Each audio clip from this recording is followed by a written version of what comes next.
Hey guys, my name is Anthony, and in today's F1 2020 Beginner's Guide, I'm going to be helping you learn how to drive in wet conditions without spinning out at turn 1 and ending your race as well as others' races. So if you want to learn how to drive quicker without assist, then make sure to go to the link in the description, watch that video and then come back to this one afterwards. So I'm going to be splitting this video up into 4 different segments to help you guys out.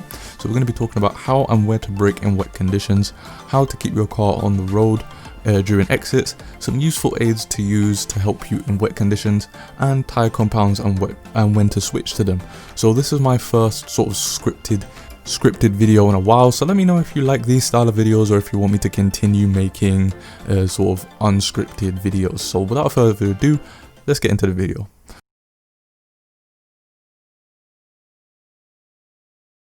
So how and where to brake in wet conditions. When it comes to driving in wet conditions, braking without ABS becomes increasingly difficult. If you want to learn how to brake with ABS in general, then click the link at the top right hand side of the screen. However, it's not really impossible to brake in wet conditions. The main thing you need to remember is when it comes to wet condition driving, you need to be more patient on the brakes and on the throttle than you usually would.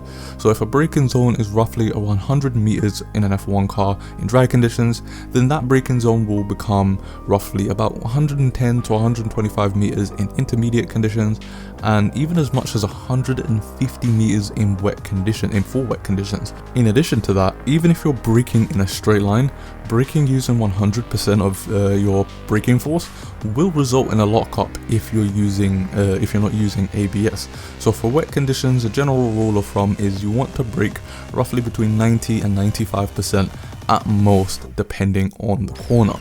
So I'd like to add here that in wet conditions, you can see the ideal racing line even better than you can in dry conditions. If you don't know what the ideal racing line is, then I would highly recommend going and watching Scott Mansell's video from Driver 61. The link will be in the description below. It's a very good video on what the ideal racing line is. So next we're going to move on to how to keep your car on the road during exit. So putting the power down and hoping for the best doesn't even work in dry conditions, so you have no chance in wet conditions of doing that. Exit speed relies on the grip that your tyres have to move the car forward, and there's even less grip in wet conditions. So as I said before, you'll need to be even more patient when it comes to the throttle on exit. Let the car roll through the corner and then slowly apply power to the rear tyres. One recommendation I have for you is to use higher gears in wet conditions. If you would usually enter a corner in 2nd gear, then try using 3rd or even 4th gear in wet conditions. This helps by not applying as much power to the rear tyres on exit, which avoids wheel spin, which in turn avoids you spinning. If you need to shift down to 2nd gear, however, then I would recommend short shifting. Short shifting is where you shift up the gears before the ideal racing shifting point, and the ideal shifting point in an F1 car, especially on F1 2020, is when you see the purple lights on your shift gauge there. This again stops as much power getting to your rear tyres. Remember that in wet conditions, the car will spin out even if you're in 6th gear if you're not careful, so I'd personally recommend short shifting out of most corners until you're in 7th gear minimum in wet conditions.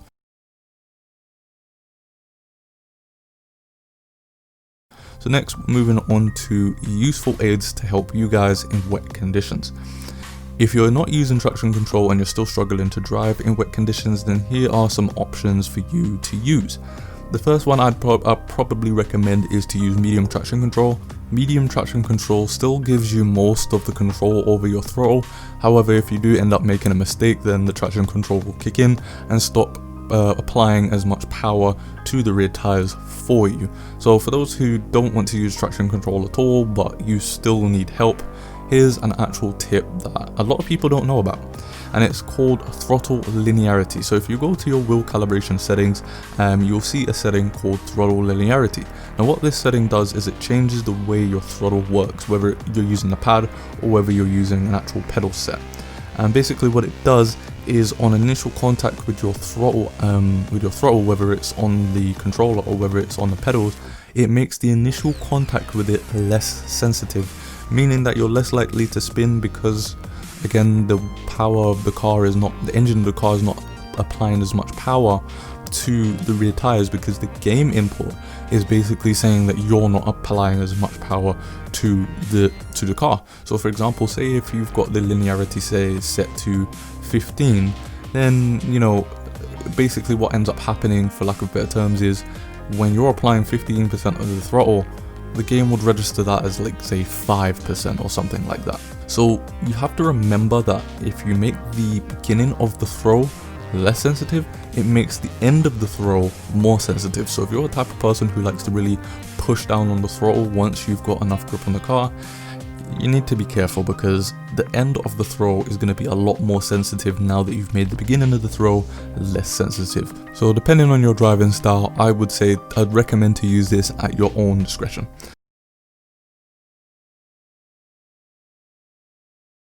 So lastly, we're going to be talking about tyre compounds and when to make the switch. So there are 5 different compounds of tyres when it comes to Formula 1. There's the softs, which are the quickest. There's the mediums, which is designed to be in between softs and hards. There's hards, which are designed to go the longest distance, and then there's intermediates and full wets. And in this video, we're going to be focusing on the last 2 tyres, which are intermediates and full wets. So each of those 2 compound tyres basically say what they do on the tin. Intermediate tyres are used for in between wet and dry conditions, and full wets are used for when it's basically pouring outside. So understanding when to be on a certain compound of tyre is very important. In fact, being on the wrong compound of tyre can literally be the difference between you winning a race and you not even finishing inside the points. So when it comes to switching from slicks to wets, here are some useful tips that I recommend that you guys use. So the first one is to simply ask Jeff. You can actually ask Jeff to give you updates when it comes to how the weather's sort of changing and stuff like that. So if you use the weather report option, Jeff will actually tell you which tyre he thinks is best for you to use right now.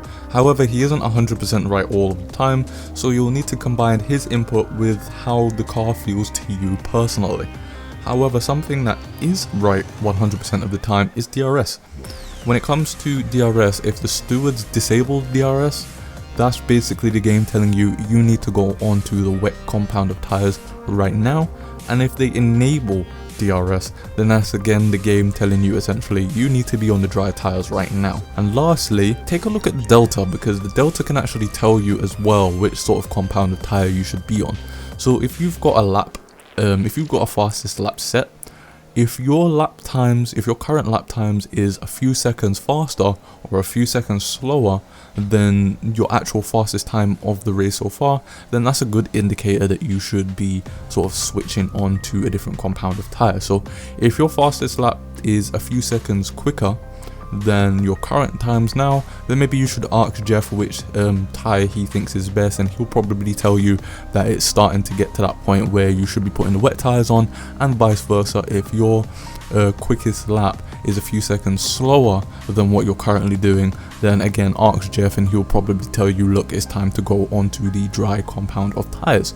So that's going to be it for this video. If you liked this video and you learned anything from this video, then please consider hitting the like button and subscribing to the channel, because I will be posting more videos similar to this, and I've still got my track guide series for those who want to learn how to drive around tracks without the racing line. So I'll see you guys in the next video.